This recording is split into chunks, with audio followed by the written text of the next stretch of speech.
লোকসভার প্রচারে রবিবার প্রথমবার দক্ষিণবঙ্গে তৃণমূল নেত্রী মমতা বন্দ্যোপাধ্যায় তৃণমূল প্রার্থী শান্তিরাম মাহাতোর হয়ে পুরুলিয়ার কাশীপুরে জনসভা করেন তৃণমূল নেত্রী। তার জনসভা হয় শিব মন্দিরের মাঠে।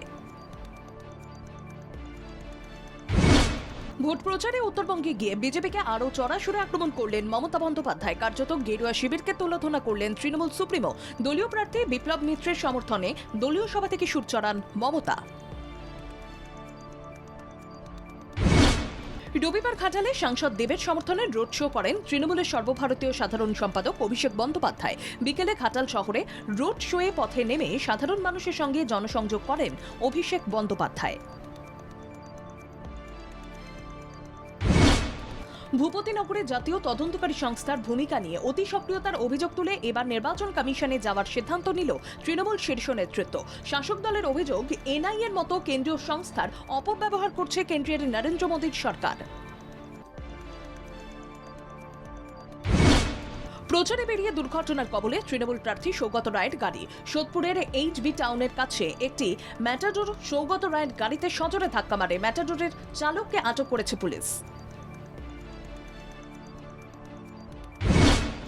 রাজ্যে আসছে 100 কোম্পানি কেন্দ্রীয় বাহিনী। 10ই এপ্রিলের মধ্যে রাজ্যে আসছে আরও 100 কোম্পানি বাহিনী, জানিয়ে দিল জাতীয় নির্বাচন কমিশন। পয়লা বৈশাখের আগে বা পরে আরও 150 কোম্পানি বাহিনী আসতে পারে।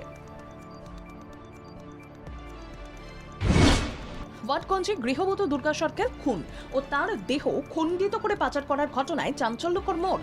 খুনের পর তন্ত্র সাধনা হয়েছিল, সে প্রমাণ পেল পুলিশ। দ্বিতীয়বারের জন্য গঙ্গার চটকল ঘাটের কাছ থেকে মহিলার দেহের যে বাকি অংশ উদ্ধার হয়, সেখানে একটি কালো প্লাস্টিকে পাওয়া যায় ধুনির ছাই ও তন্ত্র সাধনা তথা পুজোর অন্যান্য উপকরণ। লোকসভা নির্বাচনের আগে গুলি চলল হাওড়ার লিলুয়া থানার অন্তর্গত এন রোড এলাকায়। এক ব্যক্তিকে গুলি করে দুটি বাইকে করে চম্পট দেয় 4 দুষ্কৃতী। ঘটনায় আহত ব্যক্তিকে আশঙ্কাজনক অবস্থায় ভর্তি করা হয়। গোপন সূত্রে খবরের ভিত্তিতে শিলিগুড়ি মহকুমা পরিষদের অন্তর্গত শিব মন্দির সংলগ্ন এলাকায় অভিযান চালায় শিলিগুড়ি মেট্রোপলিটন পুলিশের মাটিগাড়া থানার পুলিশ। এরপর সেখানে এক ব্যক্তিকে আটক করে পুলিশ। তল্লাশি চালিয়ে উদ্ধার হয় ব্রাউন সুগার। জঙ্গল থেকে উদ্ধার যুবতীর অর্ধনগ্ন দেহ। দেহটি উদ্ধার করে ময়নাতদন্তে পাঠিয়েছে গোঘাট থানার পুলিশ। মৃতদেহটি উদ্ধার করে ময়নাতদন্তের জন্য পাঠানো হয়। যুবতীর পরিচয় এখনো পর্যন্ত অজানা।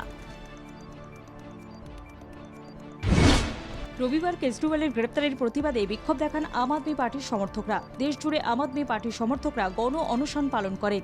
কেন্দ্র সরকারের উপর চাপ তৈরি করতে ও জনমত গড়তে রবিবার আপের এই কর্মসূচি বলে জানা গিয়েছে। কংগ্রেসের নির্বাচনী ইশতেহারকে কটাক্ষ করতে গিয়ে পাকিস্তানকে টেনে আনলেন অসমের মুখ্যমন্ত্রী হিমন্ত বিশ্ব শর্মা। ভারত নয়, পাকিস্তানের জন্য ইশতেহার বানিয়েছে কংগ্রেস। এভাবেই নিজের পুরনো দলকে নিশানা করেন বিজেপি নেতা তথা অসমের মুখ্যমন্ত্রী। তার এই মন্তব্যের পাল্টা জবাব দিয়েছে হাত শিবিরও। লাগাতার দুর্যোগে বিপর্যস্ত সিকিম। পাহাড়ি এলাকায় অতিবৃষ্টিতে ক্ষতিগ্রস্ত হল টুং ব্রিজ। এর জেরে গ্যাংটক থেকে লাচেন যাওয়ার পথ বন্ধ। বিকল্প সেতু তৈরি করে পর্যটকদের গাড়ি যাতায়াতের ব্যবস্থা স্থানীয়দের। ভয়াবহ দুর্ঘটনার কবলে আধা সেনা বাহিনীর বাস। বিপরীত দিক থেকে আসা গাড়ির সঙ্গে মুখোমুখি সংঘর্ষ হয় ওই বাসের। মৃতের সংখ্যা একাধিক বলে খবর, আহত 26। আচমকা যুদ্ধক্ষেত্র হয়ে উঠল লখনৌ আগ্রা এক্সপ্রেস ওয়ে।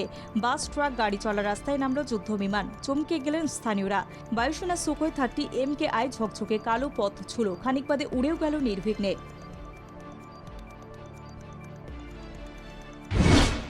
ভারতের কাছে 11টি বাঘ চাইল কম্বোডিয়া। আপত্তি জানায়নি দিল্লি। কম্বোডিয়ার চিঠিতে সাড়া দিয়েছে কেন্দ্র।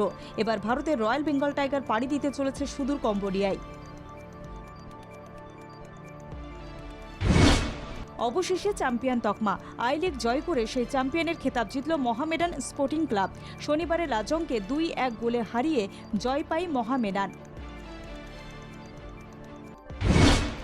আইপিএলে প্রতি মুহূর্তে যেমন পুরনো রেকর্ড ভাঙা হয়, তেমনি নতুন রেকর্ড করা হয়। এবার বিরাট কোহলি রাজস্থান রয়্যালসের বিপক্ষে সেঞ্চুরি হাঁকালেন।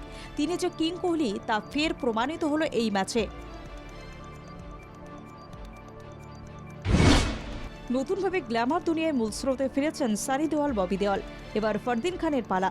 14 বছর পর ক্যামেরার সামনে ফিরেই চমকে দিলেন অভিনেতা। সঞ্জয় লীলা বনসালির হীরা মান্ডি লুকে তাকে দেখে মুগ্ধ অনুরাগীরা।